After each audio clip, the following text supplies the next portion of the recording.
Friends, Shri भगवान दास टोपी PG महाविद्यालय की पॉलिटिकल साइंस की ऑनलाइन क्लासेस के इस प्लेटफॉर्म पे आपका पुनः एक बार हार्दिक स्वागत है, अभिनंदन है। आज अपन चर्चा करेंगे भारतीय संविधान में नीति निर्देशक जो तत्व हैं उनको लेकर के। आज का अपना जो लेक्चर जो रहेगा वो नीति निर्देशक तत्वों को लेकर के रहेगा।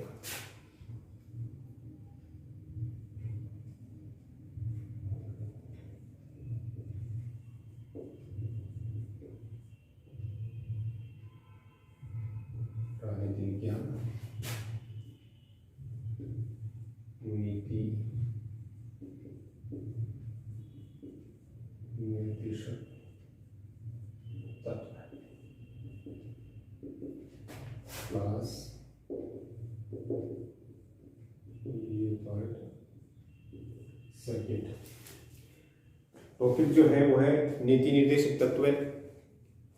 नीति निर्देशक तत्व की जब अपन चर्चा करते हैं तो सबसे पहले अपन ये देखते हैं कि इसका उल्लेख जो है वो भारतीय संविधान के किस भाग में और किन अनुच्छेद के अंतर्गत नीति निर्देशक तत्वों का उल्लेख किया गया है। यानी कि ये नीति का निर्माण करने के लिए राज्य सरकारों को कुछ निर्देश दिए गए कि वो अपनी नीति का निर्माण करते समय जो निर्देश हैं उनकी पालना जो है अपनी नीति के अंतर्गत करें। लेकिन साथ में ये भी ध्यान में रखना है कि ये उसकी पालना करना या नहीं करना ये राज्य सरकारों की इच्छा पर निर्भर करता है, अर्थात ये बाध्यकारी नहीं है कि राज्य सरकारें जो है उनकी पालना करें। तो सबसे पहले अपन देखते हैं नीति निर्देशक तत्व जो है वो संविधान का भाग जो है वो किस भाग में, संविधान का जो भाग 4 है, संविधान के भाग 4 में नीति निर्देशक तत्वों का उल्लेख किया गया है। दूसरा प्रश्न बनता है साहब कि अनुच्छेद जो है किन अनुच्छेद के अंतर्गत जो है नीति निर्देशक तत्वों का उल्लेख किया गया है। अब देखिए आप, इससे पहले वाला जो लेक्चर था जिसमें अपन ने चर्चा की थी मौलिक अधिकार, और मौलिक अधिकार की जब हम चर्चा कर रहे थे तो अपन ने देखा था कि मौलिक अधिकार जो थे संविधान के भाग 3 में, और अनुच्छेद अपन ने देखे थे 12 से लेकर के 35 तक। अब यहां जो नीति निर्देशक तत्व है वो इसके अगले भाग में, चौथे भाग में जो है वो राज्य के नीति निर्देशक तत्वों का उल्लेख किया गया है। और साथ ही जो अनुच्छेद है जहां मौलिक अधिकार समाप्त होते हैं उसके आगे से नीति निर्देशक तत्वों से संबंधित अनुच्छेद जो है वो प्रारंभ होते हैं। तो यहां जो अनुच्छेद है 36 से लेकर के 51 तक, यानी 36 से लेकर के 51 तक जिन अनुच्छेदों का उल्लेख किया गया है उनमें जिन चीजों का प्रावधान है वो प्रावधान जो है, जो उल्लेख जो है वो नीति निर्देशक तत्वों से संबंधित है। यानी कि नीति निर्देशक तत्वों की पर बात करते हैं तो ये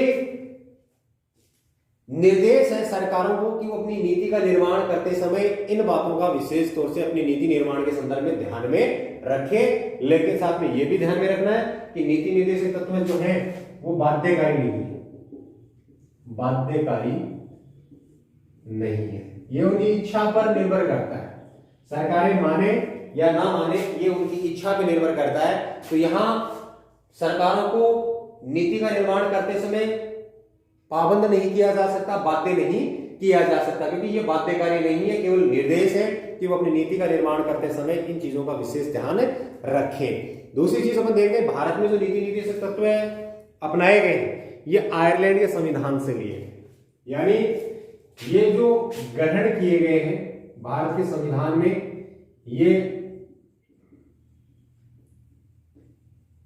आयरलैंड के संविधान से ग्रहण किए गए। भारत में नीति निर्देशक तत्व जो आयरलैंड के संविधान से ग्रहण किए गए थे, और मौलिक जो अधिकार जो थे वो यूएस से, यूनाइटेड स्टेट ऑफ अमेरिका जो है, यानी कि अमेरिका के संविधान से मौलिक अधिकार लिए गए थे।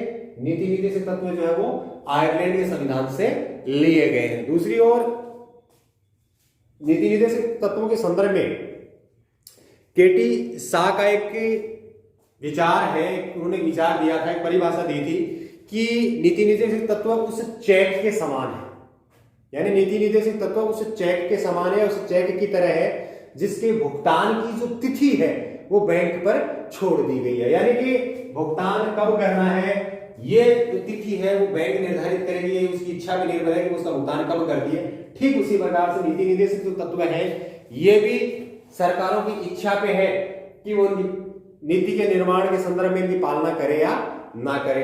तो यहाँ सरकारों को केवल और केवल इसमें क्या है, निर्देश दिया गया। अपन इसके कुछ जो अनुच्छेद हैं, अनुच्छेद का अध्ययन जो है वो अपन कर लेते हैं कि साहब किस चीज का उल्लेख जो है किस अनुच्छेद के अंतर्गत किया गया है। अनुच्छेद जो 36 है वो राज्य को परिभाषित किया गया, यानी कि अनुच्छेद 36 इसमें क्या है, राज्य को परिभाषित किया गया है। अनुच्छेद 36 में राज्य को परिभाषित किया गया है। अनुच्छेद 37 में यह प्रावधान किया गया है कि नीति निर्देशक तत्व तब कानूनी रूप से बाध्यकारी नहीं है, यानी कि नीति निर्देशक जो तत्व है वो कानूनी रूप से बाध्यकारी नहीं है। यानी ये मैंने आपको पहले ही बता दिया है कि नीति निर्देशक तत्व जो है वो बाध्यकारी नहीं है, तो यहां वो कानून के द्वारा बाध्य नहीं किया जा सकता है। 37 के अंतर्गत ये है कि कानूनी रूप से बाध्यकारी नहीं है, कानून इनकी पालना नहीं होती है। तो ये नहीं है कि आप न्यायालय की शरण में जाकर के इस प्रकार के जो निर्देश जो दिए गए सरकारों को उनकी पालना करवा सके, कानूनी रूप से बाध्यकारी नहीं है, कानूनी रूप से बाध्यकारी नहीं, यानी वाद योग्य नहीं है, ये ध्यान में रखना है। कानूनी रूप का मतलब होता वाद योग्य नहीं है ये, अर्थात न्यायालय में इनकी जो पालना नहीं होती है तो न्यायालय की शरण में जिस प्रकार का जो मौलिक अधिकारों का संदर्भ में था कि मौलिक अधिकार जो है वो बाध्यकारी है, अर्थात उनकी अवहेलना जब होती है तो न्यायालय जो होता है वो मौलिक अधिकारों को संरक्षक के रूप में कार्य करता है। और जो रिट जो जारी की जाती है उनके आधार पर देखें तो संवैधानिक उपचारों का जो मौलिक अधिकार था अनुच्छेद 32 के अंतर्गत, उसके आधार पर मौलिक अधिकार की सुरक्षा जो है वो जो न्यायालय के द्वारा की जाती है। तो यहाँ 36 राज्य को परिभाषित करता है, अनुच्छेद 37 कानूनी रूप से बाध्यकारी नहीं है। नीति निर्देशक जो तत्व है वो कानूनी रूप से क्या है, बाध्यकारी नहीं है। ये कानूनी रूप से बाध्यकारी की बात की जा रही है वो नीति निर्देशक तत्व के संदर्भ में है। नीति निर्देशक तत्व जो है वो कानूनी रूप से बाध्यकारी नहीं है, इनकी पालना नहीं होती है तो कानून का सहारा नहीं लिया जा सकता। अब बात करते हैं अनुच्छेद 38 क्या कहता है।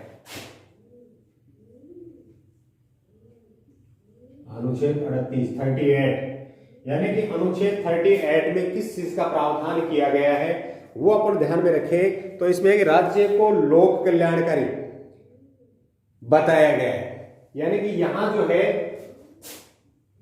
राज्य जो है जो अनुच्छेद 36 में राज्य को परिभाषित किया गया है, ये राज्य है, इस राज्य को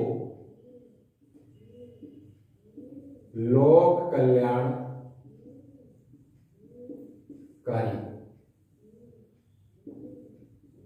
बताया गया है, यानी कि राज्य को लोक कल्याणकारी बताया गया। राज्य जो है वो लोक हित में कार्य करेगा। यहां अपन जब इस चीज को देखते हैं तो ये लोक कल्याणकारी जो शब्द है जनहित में, राज्य जो है अपनी नीति का निर्माण जो है वो जनहित में करेगा। राज्य का जो स्वरूप है वो लोक कल्याणकारी है, अर्थात वह जनहित में आधारित नीतियों का निर्माण करेगा। तो इस प्रकार की बात जो है अनुच्छेद 38 जो है वो राज्य को लोक कल्याणकारी रूप में परिभाषित करता है। इसके बाद आता है अनुच्छेद 39 जो है, इसमें अधिक लोकतंत्र जो है अपना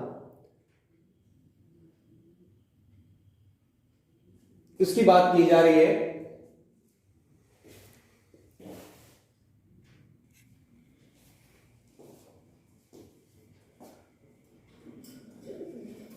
अब आगे देखते हैं अनुच्छेद 39।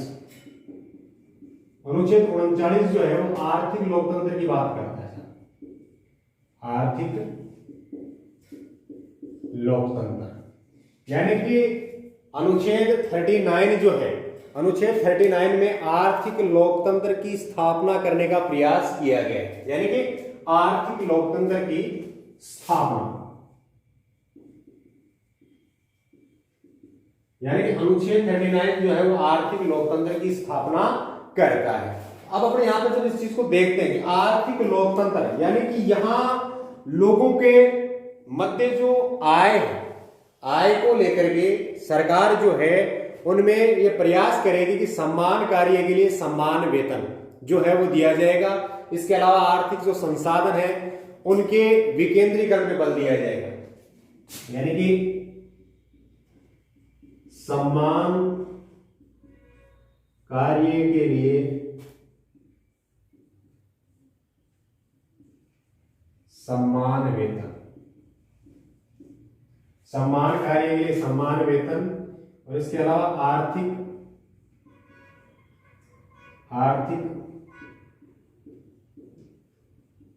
संसाधनों के विकेंद्रीकरण पर बल, आर्थिक संसाधनों के विकेंद्रीकरण पर बल दिया जाएगा। राज्य सरकारों को अनुच्छेद 39 जो है निर्देश देता है कि आर्थिक लोकतंत्र की स्थापना का प्रयास किया जाएगा, और आर्थिक लोकतंत्र में जो महत्वपूर्ण है वो है समान कार्य के लिए समान वेतन और आर्थिक संसाधनों के विकेंद्रीकरण के बल, यानी आर्थिक जो संसाधन है उनका विकेंद्रीकरण किया जाएगा। तो इस प्रकार अनुच्छेद जो 39 है वो इस चीज पे विशेष बल देता है। अब आता है अनुच्छेद 40 जो है वो क्या कहता है। अनुच्छेद 40 के अंतर्गत जो पंचायती राज है उसकी व्यवस्था की गई है कि राज्य जो है वो पंचायती राज जो संस्थाएं हैं उनकी व्यवस्था करेगा।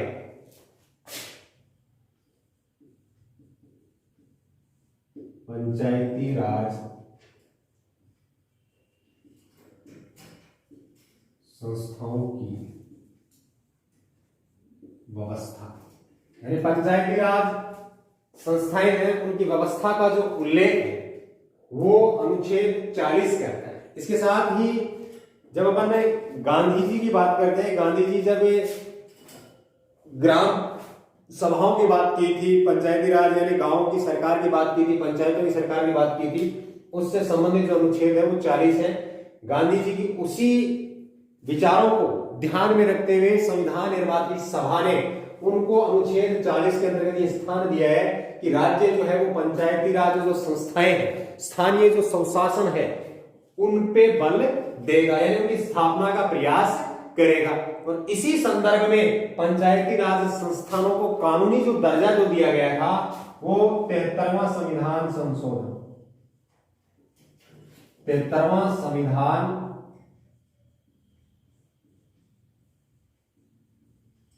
संशोधन जो हुआ था, 73वें संविधान संशोधन के द्वारा पंचायती राज संस्थानों को कानूनी दर्जा मिला था। पंचायती राज संस्थाओं को कानूनी दर्जा मिला। तो अनुच्छेद जो 40 पंचायती राज की बात करता है, पंचायती राज संस्थानों की स्थापना की बात करता है कि राज्य सरकारें जो हैं वो पंचायती राज संस्थानों की व्यवस्था करेंगे और पंचायती राज संस्थानों को जो कानूनी दर्जा दिया गया है वो संविधान का जो संशोधन हुआ था 73वां संविधान संशोधन, उसके अंतर्गत इन पंचायती राज संस्थानों को कानूनी दर्जा दिया गया है। तो 36, 37, 38, 39 और 40 की जो चर्चा थी उसको अपन देख चुके हैं कि इनमें किन किन चीजों का प्रावधान किया गया।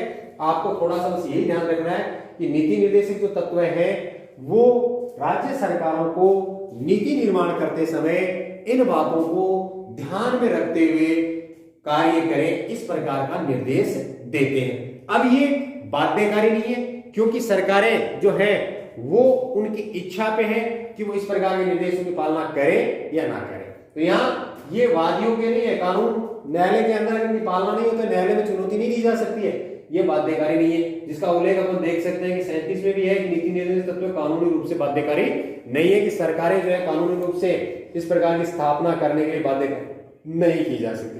इसके बाद आता है अनुच्छेद 41 क्या कहता है। 41 कहता है कि राज्य के नागरिकों के लिए विशेष परिस्थितियों में सहायता करेगा। राज्य जो है वो नागरिकों की विशेष परिस्थितियों में सहायता करेगा, जैसे बेरोजगारी है, बुढ़ापा है या निःशक्तता है, उसकी बात करता है।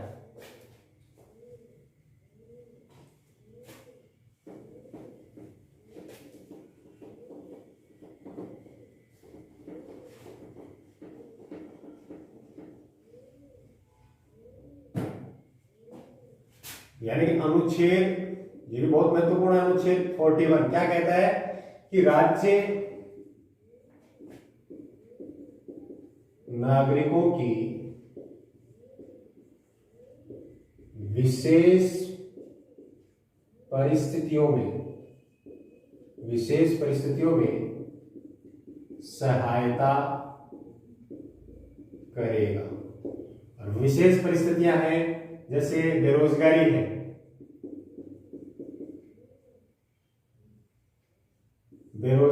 तो बेरोजगारी के समय राज्य सरकारें जो है वो बेरोजगारी भत्ता देती हैं। तो कहीं ना कहीं जो बेरोजगारी भत्ते की पर बात करते हैं, उस बेरोजगारी भत्ते का जो पालन है वो अनुच्छेद 41 राज्य सरकार को इस प्रकार का निर्देश दे रहा है कि विशेष परिस्थितियों में राज्य जो है नागरिकों की सहायता करेगा। और विशेष परिस्थितियों में बेरोजगारी है, बुढ़ापा है, निःसशक्तता है, तो ऐसी स्थिति में राज्य जो है अपने नागरिकों की मदद करेगा। इस प्रकार का निर्देश जो है वो अनुच्छेद 41 में दिया गया है। 42 क्या कहता है कि राज्य की काम की न्याय संगत व मनोविचलित जो दशाएं हैं को निर्धारित करेगा तथा महिलाओं के लिए भी वह पूर्ति सहायता की व्यवस्था करेगा। प्रस्तुति जो सहायता होती है महिलाओं की, प्रस्तुति जो मातृत्व की बात अपन करते हैं, प्रजनन की बात अपन करते हैं, उसकी बात जो है अनुच्छेद 42 करता है। तो अनुच्छेद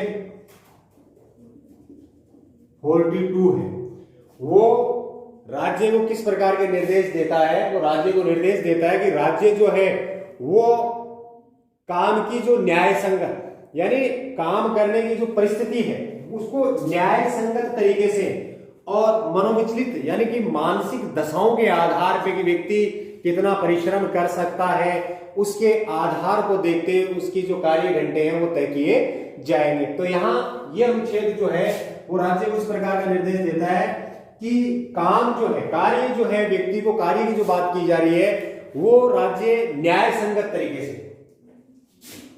राज्य जो है वो कार्य को न्याय संगत व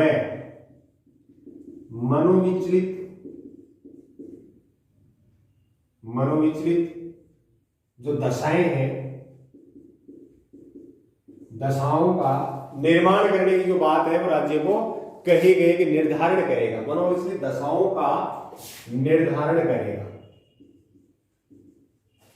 कि कैसी परिस्थिति में जो है वो व्यक्ति जो है वो कार्य कर सकते हैं, कैसी परिस्थिति में कार्य नहीं कर सकता। तो कार्य को न्याय संगत तरीके से उसका विभाजन किया जाएगा। कोई भी व्यक्ति है उसको जो पारिश्रमिक मेहनताना जो दिया जाता है उसके आधार पे उसके कार्य घंटे तय करना, या महिलाएं जो हैं उनको जो प्रसूति अवकाश की बात करते हैं उस प्रकार की निर्धारण की बात जो है वो राज्य के द्वारा जो है वो की जाएगी। इस प्रकार का निर्देश जो है राज्य सरकारों को दिया गया है। इसके अलावा 43 जो है उसमें कुटीर उद्योग की बात की जा रही है।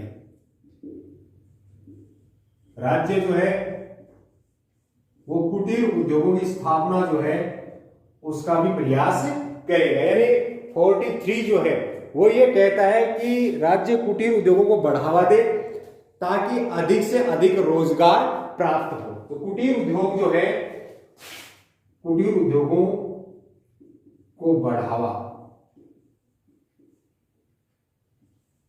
दिया जाए जिससे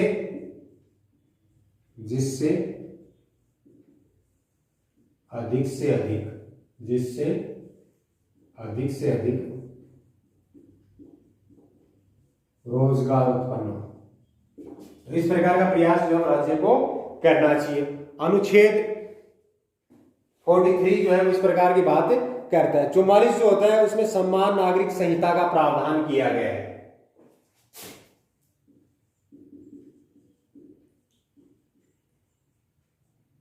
सम्मान नागरिक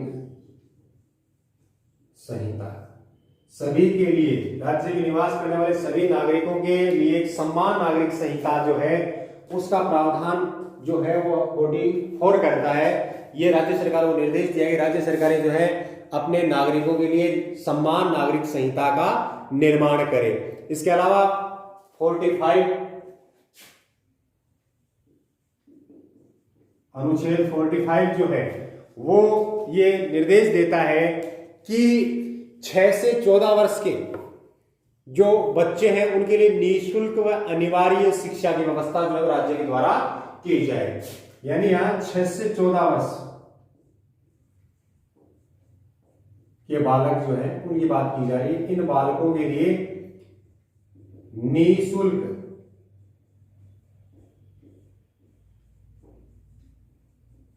अनिवार्य शिक्षा जो है राज्य के द्वारा प्रदान की जाएगी। निःशुल्क अनिवार्य शिक्षा जो है राज्य के द्वारा प्रदान की जाएगी। ऐसी व्यवस्था जो है वो 45 करता है।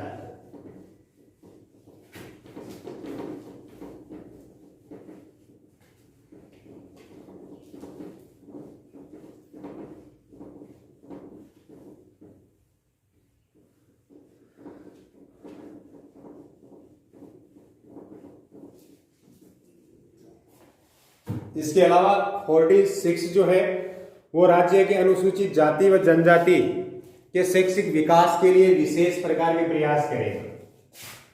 46 जो है SC ST अनुसूचित जाति अनुसूचित जनजाति जो है उनकी बात की जा रही है। उनके लिए जो है वो राज्य के द्वारा जो है शैक्षिक विकास के लिए विशेष प्रयास SC ST है के शैक्षिक विकास के जो प्रयास है वो राज्य के द्वारा किए जाएंगे। इसके अलावा अनुच्छेद 47 में किस चीज का प्रावधान है वो भी लिख लीजिए। राज्य लोक स्वास्थ्य की रक्षा करेगा तथा मादक पदार्थों पर प्रतिबंध लगाएगा। यहां जो मादक पदार्थ है मादक पदार्थों पर प्रतिबंध लगाएगा। इसकी बात की जा रही है। 47 में जो मादक पदार्थ है उन पे प्रतिबंध लगाया जाएगा और राज्य लोक स्वास्थ्य साथ में लोक स्वास्थ्य जो जनता का स्वास्थ्य है उसका विशेष ध्यान रखिएगा। लोक स्वास्थ्य की बात यहाँ पे की जा रही है। अनुच्छेद 48 क्या कहता है ये भी इंपॉर्टेंट है। अनुच्छेद 48 कहता है कि राज्य जो है वो दुधारू पशुओं की जो नस्ल है उनका सुधारने का प्रयास करेगा। राज्य जो है दुधारू पशुओं की नस्ल सुधार का प्रयास करेगा। अनुच्छेद 49 क्या कहता है? इसमें आता है कि राज्य ऐतिहासिक महत्व के जो स्मारक हैं उनकी संरक्षण की बात जो है यहाँ पे करता है कि राज्य के सीमा क्षेत्र में जो ऐतिहासिक स्मारक है, ऐतिहासिक स्मारकों का संरक्षण करेगा। ऐतिहासिक स्मारकों का संरक्षण जो है वो राज्य के द्वारा किया जाएगा। ऐसी बात 49 में कही गई। 50 जो है 50 जो है इसमें कार्यपालिका और न्यायपालिका जो है वो स्वतंत्र रखा जाए। इसमें प्रावधान किया गया कार्यपालिका को न्यायपालिका से स्वतंत्र रखा जाए। अनुच्छेद जो 50 है इसमें है कार्यपालिका को न्यायपालिका से स्वतंत्र रखा जाए।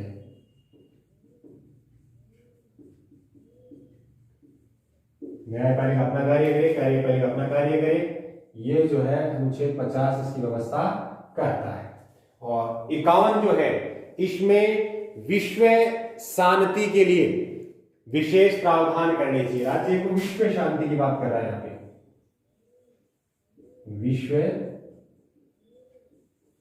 शांति के प्रयास।